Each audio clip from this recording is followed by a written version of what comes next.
And now, speaking at the National Prayer Breakfast in Washington yesterday, President Trump suggested that a spiritual awakening is fueling everything from historic drops in crime to renewed national strength. With us now are Tracy Terrell, businesswoman and Gateway Church member, and Delano Squires, director at the Richard and Helen DeVos Center for Human Flourishing at the Heritage Foundation. Both of you, thank you so much for joining us. Delano, you focus on policies and social norms that promote marriage, fatherhood, and healthy families. So delighted to have both of you here. Let's start with a clip of the president at yesterday's prayer breakfast. There are many signs that religion is coming back, and now it's no longer signs. It's just coming back. It's coming back so strong. You know, your churches are filling up. You didn't have that 2 years ago. Tracy, are you seeing this at your church?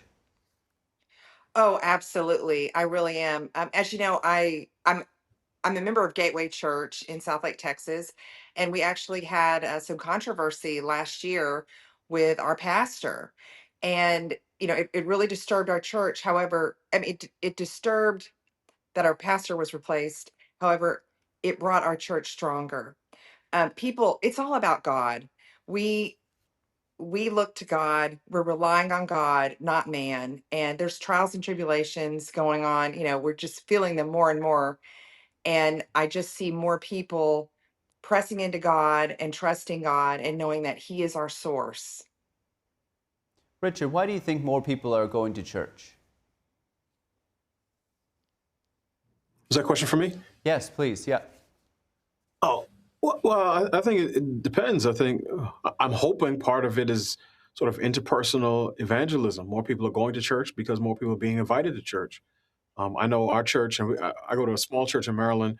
We were packed the other day because we had 2 baptisms, and people's family and friends showed up because they wanted to, observe that sacrament. So my sense is that some of it, or a lot of it, is just based on these personal connections that people have. And my hope is that more people are willing to share the gospel.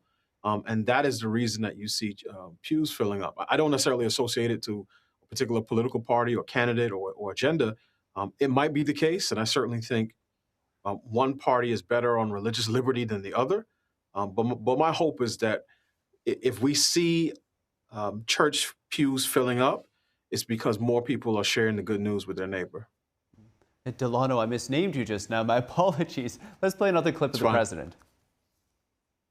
In 2025, more copies of the Holy Bible were sold in the United States than at any time in the last 100 years.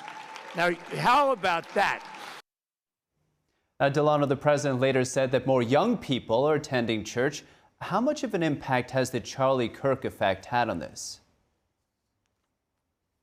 It certainly seemed that there was a big spike in the discussions around faith right after Charlie Kirk's assassination last year. Again, I haven't seen data to suggest that this is a sustained level of renewed faith and church attendance, but he certainly was someone who talked openly about his faith. And given the fact that he talked, spent the bulk of his time on college campuses talking to young people, I'm not surprised that his death led to greater discussions and even in some corners a revival of faith among younger millennials and Gen Z. Tracy, what do you think? Oh, absolutely. Charlie Kirk, he was a voice of truth, and he he just really, young people could relate to him, and in his death, it just shows the evil that really is going on in this world. And it unfortunately, people have to get real miserable before they cry out to God. And I Hmm. think that trauma really pushed people to search more and try to get a relationship with their creator. And that's all you have to do is pray to God and talk to him, and you will have that relationship. It was incredible to listen to some of the young people after the tragedy happened, just to hear this kind of awakening within them and within their community, among their peers. Now, the president tied the breakfast to many of his current day efforts and achievements, but he also looked back at America's founding. Here he is.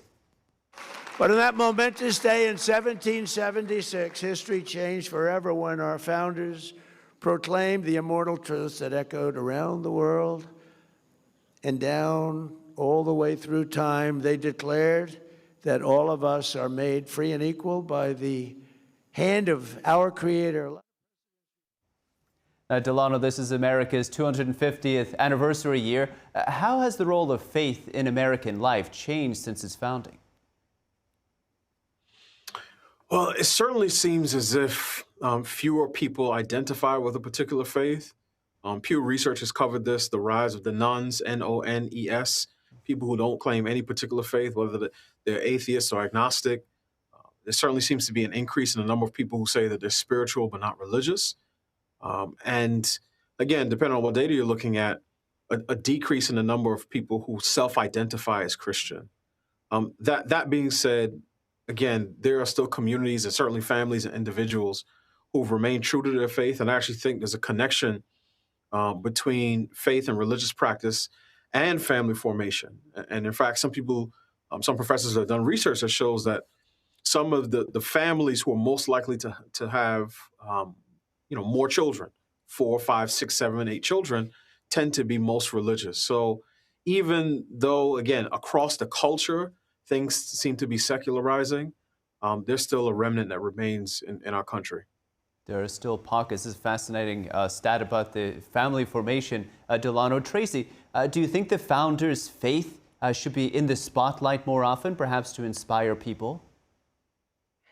Absolutely. Our country was based on God. I mean, in God we trust. It's God everywhere. And if you read our original formation documents, it's all about God. And that's so much what's going on in our society is that God was removed from the schools, God is removed from the workplace. And it's just so evident to all of us that that's the source of our troubles, is removing God. We need God. Everyone should be, just like Delano was just saying about inviting people to church, we need to be evangelists. We need to be witnessing to people. That is where their despair and confusion is coming from, is they're separated from God. Having that relationship with your Creator, that's the ultimate. In the Bible, I was so excited to hear the numbers that President Trump reported on the Bible, because that's the instruction book for living. That's the playbook on how to live. If you can practice those principles in your life, you'll have a blessed life and a relationship with the Lord.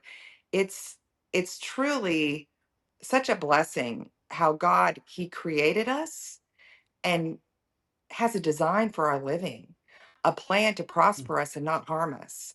And we just have to get to know Him better.